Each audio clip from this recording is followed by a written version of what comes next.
So I asked Grandpa one day, Grandpa, could you give me some advice on how do the rich and abundant, how do the abundant make their money? And he said, well, that's simple. I said, really? He's like, yeah, this is all you got to do. He said, it's a really simple formula. I said, really? He said, oh yeah, it's super simple. He said, but people don't do it. I said, what's simple that people don't do? He says, if they did do it, they would do much, much better financially. And he said this, chuckling to himself. He said, Brandon, make more and spend less. I'm like, oh, Grandpa, come on. I was expecting gold nuggets of great knowledge like you've given me before. And this, what's the great knowledge in this? He said, if you really think about it, there is great knowledge in this.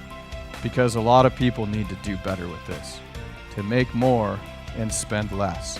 And then he continued to teach me about something called the wealth gap. What's it called? The wealth gap. And this is really interesting because we have two different worlds here. We have the poor and the middle class, and we have the rich and we have the abundant. Now watch how the poor middle class run their finances. As the poor middle class start out in life, generally a theme in somebody's life is as they get older, they get a little bit smarter and they get more experience and their income goes up, right?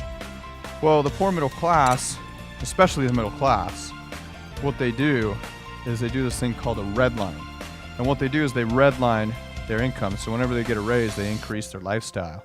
And sometimes they spend more than they're making, and that self-corrects usually, hopefully, because you can only do that for so long. Is that true? And what happens is there's no real wealth that's created because every time they get a raise, they go get a new car. Every time they get a little bit more money, they go get a bigger house. And there's not a wealth gap. And what Grandpa started to teach me, he said, Brandon, you're young now. And I was in my early 20s. He said, you need to get this now. As your income goes up, you need to create a wealth gap. And at one point or another, you need to make more and spend less, which means maintain your lifestyle to some degree. Don't go get the next greatest thing and start to create. Like, notice I still am having things get better. You still spend more, you increase your lifestyle a little bit, but you don't want to match your lifestyle to your exact income right now. And he said what happens is you'll start to create right here the wealth gap. And that's where this can occur. Is you have this money that you're making that you're not actually spending. What an idea, right? It's called a wealth gap. And that wealth gap can be the opportunity to create an incredible future.